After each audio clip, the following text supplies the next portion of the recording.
Bonjour. Jean Do, tu es professeur de self-défense féminine Oui. depuis plusieurs années et aujourd'hui, ensemble, on répond à la question de Boubou. Alors, c'est pas son prénom, c'est un pseudo.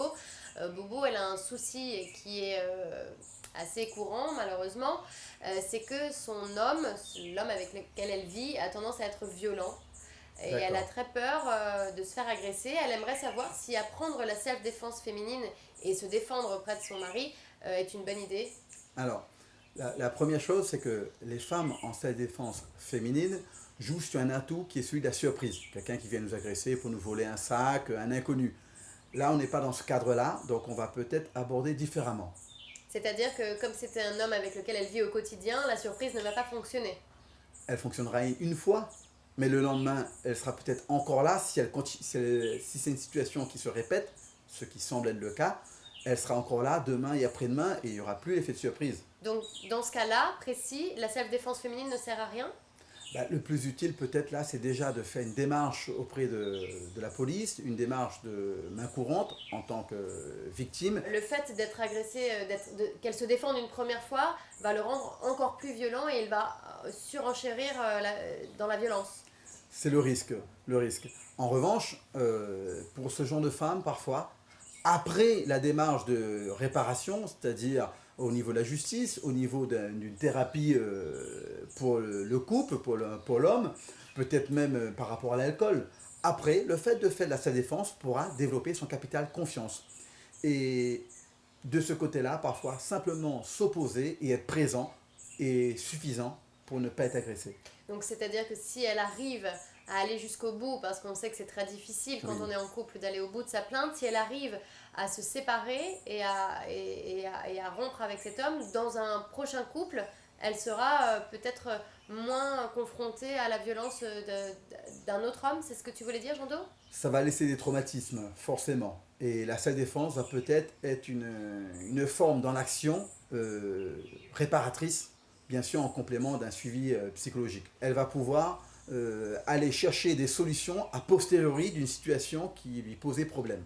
En revanche, eh bien, il y a la séparation, mais il y a parfois d'autres solutions où le mari lui-même il suit une thérapie par rapport à l'alcool ou autre, la violence, et il y a aussi des solutions de ce côté-là. Bonjour les filles, bonjour Jean Do. Bonjour les filles, bonjour Stéphanie. Jean Do, tu es un professionnel du self-défense pour les filles. Oui. Professionnel. Nous avons aujourd'hui Caroline. Caroline nous pose la question à savoir comment se défendre lorsque, par exemple, elle se balade dans la rue avec son sac à main et elle sent cette espèce de méfiance qu'on peut avoir parfois quand on traverse certains quartiers. Comment est-ce qu'on réagit dans ces cas-là ? La première chose, si elle n'a pas confiance, si elle a moyen de faire autrement, on se fait accompagner en voiture ou autre, mais si ce n'est pas possible, à ce moment-là, déjà, c'est dissuasif de porter son sac devant soi. C'est beaucoup plus difficile de se faire voler, donc les agresseurs vont aux facilités d'habitude. Ça, c'est une chose. Maintenant, si ça arrive quand même, parce que prenons ce cas-là, eh bien, le réflexe, c'est de ne pas essayer de tirer dessus. Parce que c'est force contre force, l'agresseur a de la force si c'est un homme. C'est au contraire de s'approcher de lui et d'utiliser cet élan, cette énergie qu'il utilise pour nous tracter, se rapprocher, se décaler, le déséquilibrer et le faire tomber. Au cas où il doublerait son larcin d'une claque pour m'affaiblir, d'un coup de poing ou autre, et je vais protéger mon visage, me rapprocher, passer sur le côté et marcher en allant derrière lui pour le faire tomber. On ajoute à cela une poussée sur le visage qui va mettre une contrainte particulière sur le cou. Cette poussée. Oui, celle-là, ou à une main, parce qu'on a l'autre main sur le sac. Donc là, on a une main, pourquoi pas. Ça paraît compliqué, mais les principes sont très simples. Il suffit d'un peu d'apprentissage et beaucoup de répétitions pour que ça devienne une sorte de réflexe. Pour répéter, oui, en club. Pour un jour se faire voler son sac. Donc, pour le cas où ça arriverait. Utiliser la force de l'agresseur oui. à ses dépens. Exactement. En réalité, c'est comme tout.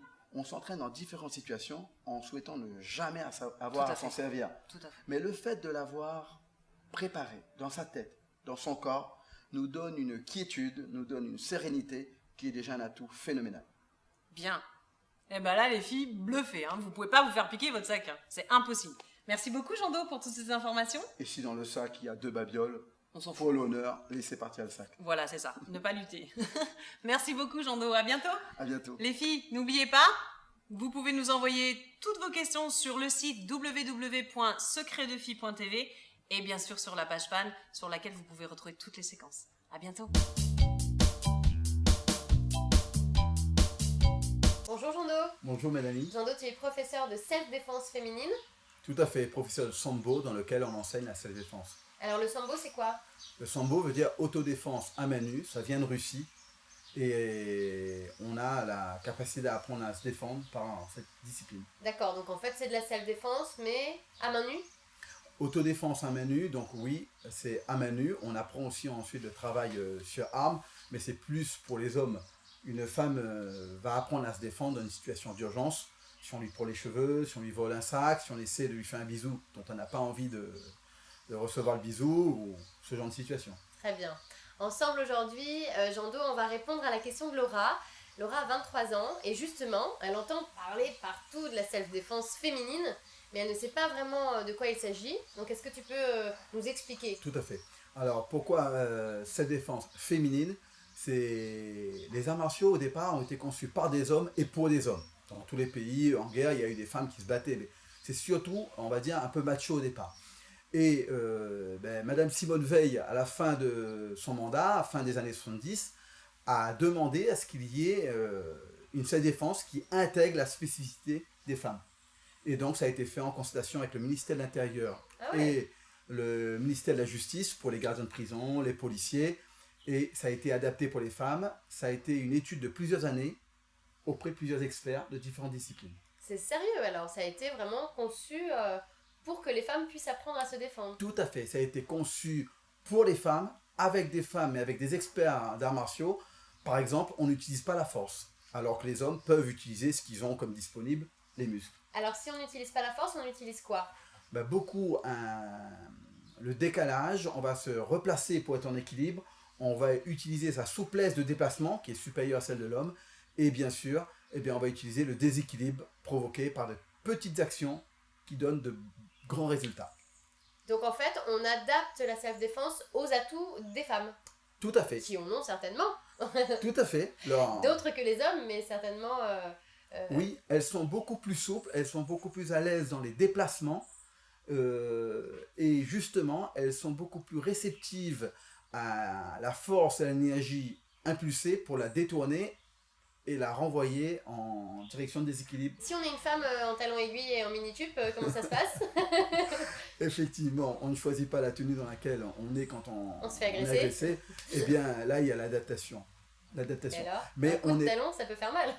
Si on ne perd pas l'équilibre parce qu'on est sur un autre talon qui est très fin, mais sinon, effectivement, ça ne comprend pas les coups de pied haut ou autre. C'est surtout on est debout, on utilise ses mains, son déplacement, son corps. Très bien, merci beaucoup Jando. Bonjour Jando. Bonjour. Jando, tu es professionnel dans le self-défense pour femmes. Oui. Nous avons Laetitia, coucou Laetitia, qui nous envoie cette question à savoir comment est-ce qu'elle peut se défendre si on la plaque à terre. D'accord. Alors Laetitia, souvent ça arrive pour ensuite agresser, violer ou autre. Eh bien, il faudra dans un premier temps se protéger, utiliser la force de ses jambes, parce qu'on est plus puissant avec ses jambes que ses bras. On se protège avec ses jambes? Non, avec ses bras. D'accord. Et ensuite, on va utiliser ses jambes pour le déplacer et pour le neutraliser et ensuite s'enfuir. Comment on se protège avec ses mains? Quels gestes on peut faire? On va mettre les mains devant le visage et si on frappe dans le nez, c'est très incapacitant. Mais ceci dit, ça ne suffira parfois pas. Il faudra utiliser la force des jambes pour le pousser sur le côté, voire même lui faire une clé de bras. C'est quoi une clé de bras? Une contrainte articulaire qui l'empêchera... Une contrainte articulaire. Tout à fait, ça l'empêchera C'est mettre le bras derrière, c'est ça? Par exemple, oui. Et notez les filles, hein. Voilà. Et après, effectivement, ça permettra de pouvoir se déplacer et de s'enfuir. D'accord. Donc dans un premier temps, se protéger avec les mains devant le visage. Oui. Repousser l'agresseur. Oui, Ok. éventuellement. Ensuite, utiliser ses jambes. La puissance de ses cuisses, La oui. puissance de ses cuisses. Pour le déplacer et le mettre en déséquilibre. Ce qu'il faut en fait, c'est vraiment déséquilibrer, pas l'adversaire, l'agresseur. L'agresseur, exactement. Très bien. Est-ce que tu as des petits conseils autres à nous donner? Oui, le principal, c'est le calme. Essayez de rester calme. Et ça s'apprend par la répétition des gestes en entraînement régulier dans un club, par exemple. L'idée, c'est à chaque fois qu'on a un agresseur, si on peut fuir avant, tant mieux. C'est ça. Là, on est dans la situation, on n'a pas eu le temps de fuir. Le déséquilibre et l'avantage de la surprise, parce que celui de 80 kg, il ne s'attend pas à une rébellion. Il est peut-être moins vif que nous. Et il ne s'attend surtout pas à ce que vous alliez vous rebeller. Donc, vous allez pouvoir jouer sur l'atout, l'avantage surprise. Et il est énorme. D'accord. Donc toujours garder confiance, jouer sur la surprise et rester calme. Et si on doit crier au secours, criez plutôt au feu qu'au viol. Pourquoi? Merci Jean-Do. À bientôt les filles, au revoir. Bonjour Jean-Do. Bonjour. Jean-Do, tu es professeur de self-défense féminine et de sambo. Oui. Ensemble, aujourd'hui, on répond à la question de Juliette. Elle a 41 ans et figure-toi, Jean-Do, qu'elle pratique la self-défense féminine. D'accord. Voilà, c'est une adepte, sauf qu'au moment de passer à l'action sur le terrain, elle a toujours cette petite crainte. Elle m'écrit qu'elle se dit que même si c'est elle qui est agressée et qu'elle se défend contre son agresseur, si jamais elle blesse son agresseur et qu'elle le rend, je sais pas, handicapé à vie, qu'est-ce qu'elle risque judiciairement ? Alors, elle a raison de se poser la question, Juliette. Lorsqu'elle est agressée, elle est une victime, il ne faut pas qu'elle réponde en devenant elle-même l'agresseur. Et donc, la réponse en termes juridiques doit être proportionnelle, concomitante. Concomitante, oui, c'est-à-dire c'est-à-dire que je ne peux pas recevoir, par exemple, quelqu'un qui me donne un coup de poing. Oui. 2 minutes après, j'ai repris mon courage à deux mains et je lui en donne 4. Très bien, c'est contre, un effet de cause à effet. Voilà. Par contre, au moment où il me frappe un coup de poing, si dans la réponse, par réflexe, on va dire, plutôt par automatisme acquis, je réponds à son coup de poing, ça va. C'est l'autodéfense. Si je lui sors un couteau, ça ne va pas. C'est ça. Donc tout est dans la limite. Mais comment on va prouver ça si on porte plainte contre nous ? Alors, il est bon de se poser la question avant que cela arrive. Qu'est-ce que je suis prêt à défendre et à quel prix ? Quelqu'un m'insulte, est-ce que je vais me battre ? Ça ne vaut pas la peine. Quelqu'un insulte ma femme, c'est pas évident, mais il faut prendre sur son ego et ne pas répondre physiquement. En revanche, si je me suis posé la question, eh bien, ça se clarifie dans ma tête. Je dois défendre ma vie. Et quand je défends ma vie, eh bien, je ferai ce que je peux au plus proche du nécessaire. Et juste ce qui est nécessaire, pas plus. Très bien. Donc, en fait, c'est action-réaction. On s'en prend à votre vie, vous vous défendez pour sauver votre vie, mais pas pour prendre celle de l'autre. Voilà, très tout bien. à fait. Est-ce qu'il est nécessaire de recevoir un coup de sabre pour pouvoir se défendre en retour avec un sabre ? Alors, s'il y a plainte de celui qui était agresseur et qui est devenu la victime, déjà c'est rare, parce que bon, il était agresseur au départ. Maintenant, le juge, les avocats vérifieront s'il y avait légitime défense. Dans le mot légitime, est-ce que la réponse était adaptée, elle était proportionnelle à l'attaque, et on n'a pas besoin d'attendre d'être mort pour pouvoir défendre sa vie. Donc on va la défendre, mais dans un contexte qui restera raisonnable, avec un non-acharnement thérapeutique pour détruire l'autre.